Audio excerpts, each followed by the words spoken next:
Welcome to the AI Analysis Podcast. Today, we're recommending another book for you, but this one is definitely not for kids. Oh, definitely not. I mean, we are stepping into a narrative that is, frankly, just relentlessly intense. It's designed to make you uncomfortable. Yeah, we're talking about the 1999 novel Battle Royale by Koushun Takami, and I kind of want to set the stage right away for you, the listener. Please do, because the setup is everything. Right, so I want you to transport yourself mentally back in time. Imagine you're 15 years old and it's 1997. Okay, at 15, that awkward, vulnerable age. Exactly. And you are on a junior high school field trip with your entire homeroom class. So that's like 40 plus kids you've literally grown up with. Right, so you got your secret crushes there, your best friends, maybe the kids who bully you. Yeah, the whole messy social dynamic. You're all just on a bus, chattering away, expecting some boring sightseeing tour. But then suddenly you smell this sweet chemical scent. The bus fills with gas and you just black out. Which is such a terrifying opening. Taking that mundane safety of a field trip and just instantly pulling the rug out. It really is. And then you wake up. But you're not at a hotel. You're sitting at a desk in this weird rundown classroom on a totally isolated, evacuated island. Just waking up in a daze, trying to figure out what's going on. Right, and all your classmates are waking up around you. But there's this heavy metal ring resting against your collarbone. You reach up and you realize every single one of you has a thick, explosive collar locked around your neck. Yeah, that visual alone is just nightmare fuel. And before you can even panic, this guy walks to the front of the room. Not a teacher, but a sadistic government official with armed guards.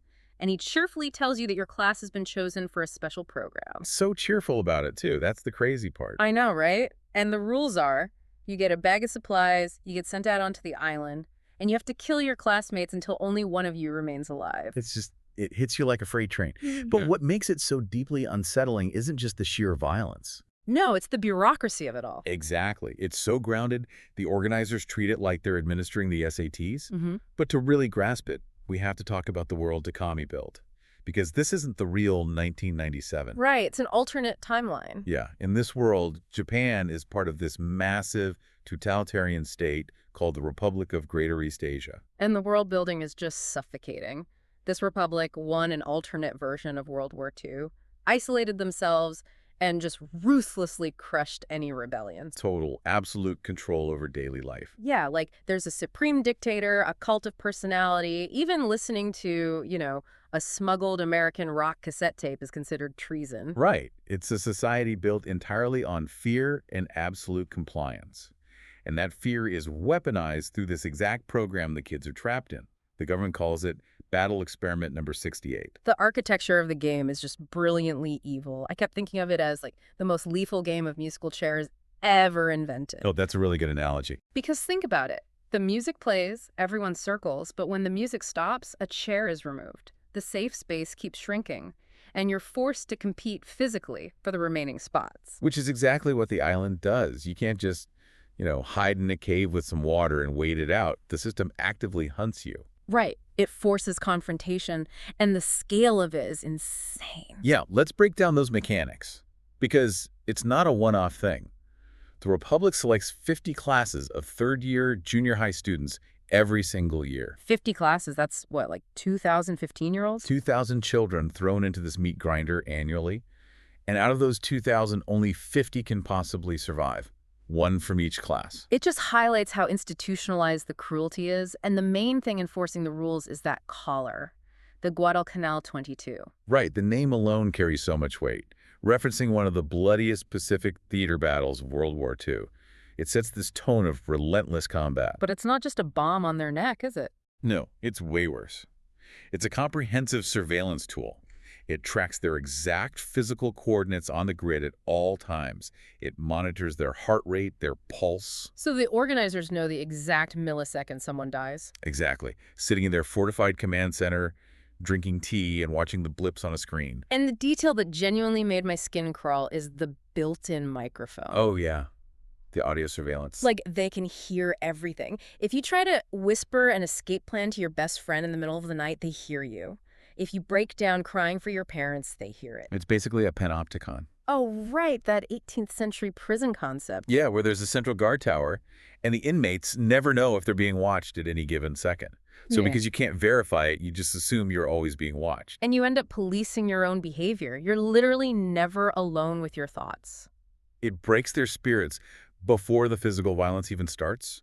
And obviously, if you try to tamper with the collar or take it off, it detonates instantly. But the collars also tie into that musical chairs idea with the danger zones. Yeah. The map mechanics are just genius. So cruel, but yeah, genius. The island is divided into a grid. Right, and they periodically announce over the loudspeakers that certain sectors are becoming danger zones. So if it's noon and Sector B4 becomes a danger zone and you're standing there at 12 zeros in 1 second, A collar explodes. End of story. and once it's a danger zone, it stays a danger zone.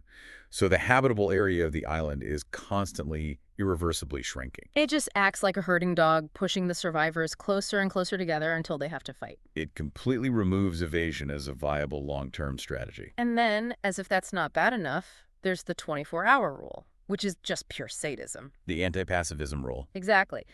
If 24 hours pass without a single student dying, the organizers just press a button and detonate every collar on the island.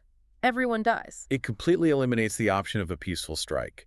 You know, if they all got together and said, we're just not going to play. Right. Pacifism is literally a death sentence for you and everyone else. You either become a monster or you guarantee the annihilation of your whole class. It's the systematic destruction of human solidarity. But, you know, the ultimate cruelty is really shown right at the start when they hand out the survival packs. Okay, yeah, I have to push back on this a little because when I read it, it almost felt like a dark comedy. The random weapons. Yeah, like they send these terrified kids out into the dark, spaced by 2 minutes, and they open their bags. One kid gets a pump-action shotgun. Another gets a submachine gun. Huge tactical advantage. Massive. But then another kid opens their bag, praying for salvation, and they get, like, a literal fork.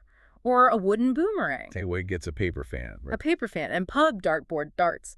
If the government claims this is a military experiment to test survival skills, why give a combatant a fork? Doesn't that totally ruin the data? Well, the thing is, that flaw is entirely intentional. The random distribution isn't a glitch, it's a psychological weapon. Really? Just to mess with them. Exactly. It instantly creates this environment of extreme, insurmountable inequality. Yeah. Imagine being the kid holding the boomerang, knowing the guy who walked out 2 minutes ago might have a Macy 10 in the bushes.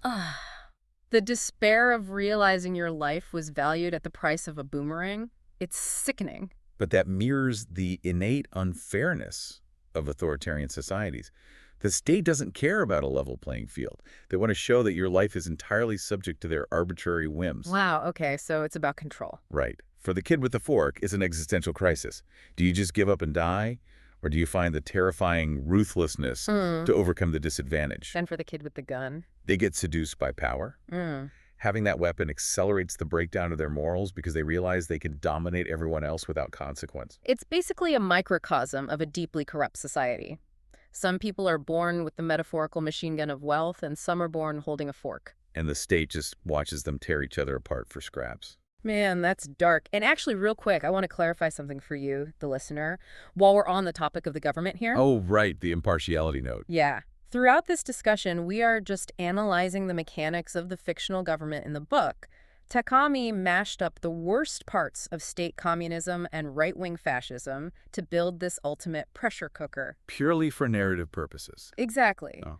We're not making any real-world political endorsements or taking sides. We're just studying the architecture of the nightmare he wrote. And it really is a nightmare. In fact, it almost feels like it came from a literal bad dream. Well, for Koushun Takami, it literally did. The origin story of this book is wild. He was a freelance journalist in the 90s, struggling for an idea. And it came to him in his sleep, didn't it? Yeah, in this weird half-asleep fever dream. He said he was lying on his futon kind of between waking and sleeping, and he got this incredibly vivid mental image of a TV school teacher. Like a wholesome drama teacher. Right. But instead of teaching algebra, the teacher has this massive, sinister grin and says, "All right, class, listen up. Now today, I'm going to have you kill each other." That is deeply unsettling. He actually laughed out loud at first because it was so absurd, but then this profound terror washed over him, and in that moment, he knew he had his book. It's the juxtaposition that makes it work.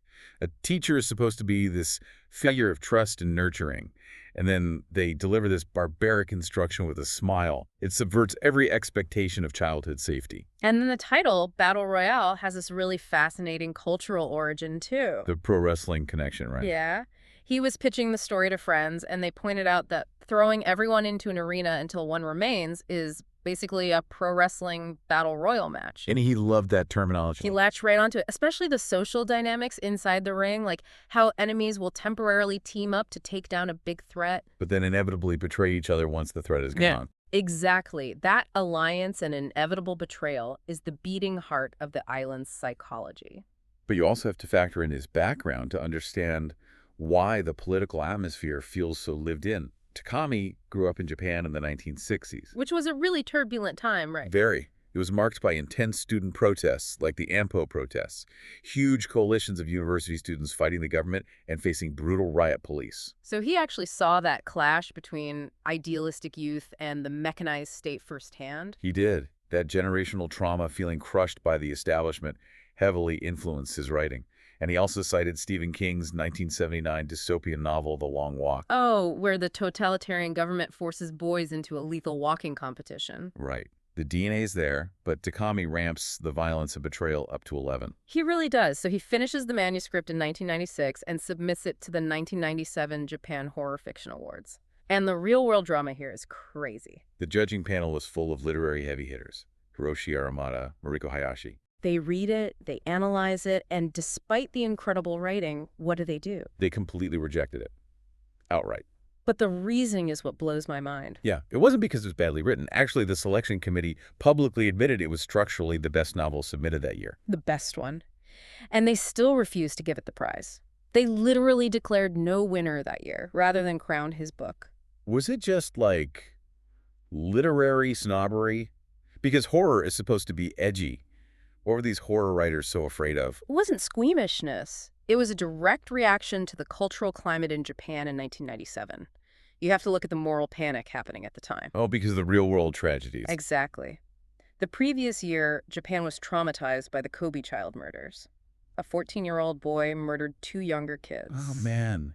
He left a severed head at a junior high school gate with notes to the police. Yes, it's horrific. Yeah. The country was paralyzed by this panic about youth violence and the decay of the younger generation. So imagine being a judge in 97, reading a brilliantly written book about 15-year-olds brutally slaughtering each other with shotguns and sickle. They were terrified. They feared the optics. They probably thought they'd be blamed for inspiring copycat crimes. Katsuhiko Takahashi, one of the judges, specifically said awarding it at that specific time would damage the competition and outrage the public. Mariko Hayashi called it an unpleasant near-future manga. Right. Yeah, she even questioned if authors have a moral obligation to not write things like this, no matter how good they are. It was treated like a radioactive artifact. It's crazy when art succeeds so well at touching a cultural nerve that the establishment refuses to touch it. Yeah. But you can't keep a good story buried. Nope. In 1999, it was published independently, and it just exploded. It became a 1 million copy phenomenon overnight. Because the controversy acted as a massive amplifier. The Streisand effect in full force. The judges trying to suppress it just proved Takami had tapped into a real universal anxiety. Exactly. If you tell teenagers a book is too dangerous for their fragile minds, they will sprint to the bookstore to buy it. Every single time. Speaking of paying for things, we got to take a quick break to keep the lights on around here, but stick around. When we come back, we're going to tear into the biggest lie at the center of this nightmare and talk about the kids themselves. Hey, so let's talk about that amazing idea you've got. You know, the one that's always in the back of your mind? Well, it absolutely deserves to be heard. Today, we're going to look at a network that's built to do just that, to amplify your voice and make that idea a reality. Seriously, think about it for a second. What's that one thing you're passionate about? That one story that only you can tell? We all have that topic we could just talk about for hours on end, right? But there's a catch. That's the big question, isn't it? It's the hurdle that stops so many fantastic ideas cold. The how of it all can feel, well, super overwhelming and honestly a little intimidating. So what if you had a partner to help you get over that hurdle? Well, let's meet Ready Media. It's a podcast network, and its whole mission is to help creators like you launch and grow their shows. Think of them as your partner in crime, helping with the tough stuff so you can just focus on being creative. Now, anyone can say they'll help, right? But the real proof is in the community they've built. And you've got shows that dive into pop culture and revisit those childhood scares, like the Goosebumps crew, sitting right alongside shows that give you these sharp business insights, like Startup Cores with Salt, Arizona. And the list just keeps going. There are shows about self-improvement, deep dives into the magic of Broadway, even really academic explorations of classical music. It just goes to show you, there's a space for every single kind of creator. It shows that no topic is too niche or, frankly, too bold. And this isn't just some static library of old shows. It's a living, breathing community. It's not just about making content, it's about celebrating it. For instance, they even host the annual Artie Awards to recognize the best shows on the network. And just to show you how active it is, here's the latest episode from the Average Intelligence podcast, which just dropped. Seeing this really drives home that the network is constantly platforming its creators and their brand new work. So after seeing all of this, the question is pretty simple. You've got the idea. You've seen that there's a community waiting. Are you ready to take that step and finally share your voice? And here's how you do it. The whole path from idea to launch is laid out for you right there. It's not just about podcasts. It's about the stories and the knowledge and the passion inside all of us. So, what's yours? Okay, so before the break, we talked about the island mechanics and the real-world controversy. Now let's get into the actual meat of the text. The psychology of the students. Yes, reading this is visceral. I remember reading my battered paperback copy and just being floored by the realism of how these kids process impending doom. The character work elevates it from just a pulpy shock fest to real speculative fiction. No, but first, we have to talk about the huge thematic twist. Oh, the purpose of the program. Right. Early on, they're told it's a scientific military research experiment, gathering data on combat readiness. But it's a total lie. A complete fabrication. The program has nothing to do with military research. It's pure domestic terrorism run by the government against its own people. They televise the grim statistics to breed paranoia. The psychological warfare of that is so insidious. Because think about the average citizen watching this. Right. If you watch the sweet kid from down the street murder his childhood best friend with a rock just to survive, how could you ever trust anyone again? Exactly. If human bonds are that fragile, you could never trust a stranger enough to organize a grassroots rebellion. They are surgically severing the concept of human trust from the culture. It's the forced atomization of society. The government knows their real enemy is the solidarity of their own people. Which brings us to the kids, the laboratory rats. And what's so refreshing is that there are no Mary Sue archetypes here. None of those flawless heroes who magically know archery on the first try. Right. They are messy, terrified, hormonal teenagers. Some cry, some freeze, some completely lose their minds. And with 42 students, Takami gives us a staggering amount of diverse psychological profiles. They don't just split into clean good and evil factions. So let's talk about the archetypes, because it reminds you of your own middle school homeroom. You know, the athletes, the nerds, the bullies, the outcasts. Put explosive collars on them and see what happens. Exactly. So the emotional center is arguably Shuya Nanahara. He's this rebellious wannabe rock star who clings to his band Bruce Springsteen music as a symbol of freedom. He's the narrative anchor for idealism. He actively resists the cruel logic of the game. He wants to save everyone. Which is a huge liability on this island. A very dangerous liability. But to balance him, Takami introduces Kazuo Kiriyama. Oh man, Kiriyama. He is one of the most terrifying antagonists ever. He's a sociopathic prodigy, great at everything, sports, academics, art. But he had a traumatic accident in utero that basically gave him a partial lobotomy. Right. He has a genius intellect but feels zero empathy or fear. He's just hollow. So when the game starts, he doesn't agonize over morality. He just flips a coin in his head, decides it's more rational to play, and becomes a relentless terminator. He doesn't even hate his classmates. It's just a mathematical calculation to win. He represents the state's ideal citizen. Efficient, devoid of emotional ties, willing to execute orders without a second thought. But then you have kids whose trauma started way before the island, like Mitsuko Suma. Her chapters are incredibly tough to read. She's the intimidating leader of a girl gang and the most beautiful girl in school. But Takami reveals this heartbreaking backstory of severe childhood sexual abuse and neglect. She learned early on that the world is predatory and the strong devour the weak. So she doesn't have a crisis of conscience either. Yeah. She uses her beauty, sexuality, and brutal cunning to survive. For her, the island isn't a dystopia. It's just the quiet, predatory subtext of her life made loud and explicit. She's a perfect example of how Takami uses these kids as an allegory for entering a hyper-competitive, capitalist or totalitarian workforce. Where you're told to step on your peers' necks to get resources. It's like the middle school cafeteria hierarchy, but fatal. The bullied kid gets a gun, and suddenly the power shifts. And then there are kids who just refuse to play. Couples who jump off a cliff together rather than become monsters. Or the tech-savvy kids trying to hack the collars and build fertilizer bombs. It asks the central dilemma. Under ultimate pressure, do you retain your humanity and trust, or give in to the primal need to survive? And Takami doesn't give easy answers. We see fatal betrayals and selfless sacrifices. It's emotionally exhausting in the best way. Absolutely. And this story didn't just stay a novel. We have to talk about the adaptations and the massive cultural legacy, because its footprint is everywhere. The expansion was so fast. The novel hit in 1999, and by 2000 there was a massive manga and a blockbuster movie. The manga's fascinating because Takami co-wrote it himself. Yeah, he used it as a second draft, basically. Right. He felt some secondary characters in the novel were too static, so the 15-volume manga let him deeply flesh out their backstories. The manga is legendary. It's way more visceral, violent, and explicit. It leans hard into the pulp horror. But the 2000 feature film, directed by Kinji Fukasaku, is what really shocked the culture. A masterpiece of cinema. It is. And the political reaction was identical to the novel's controversy.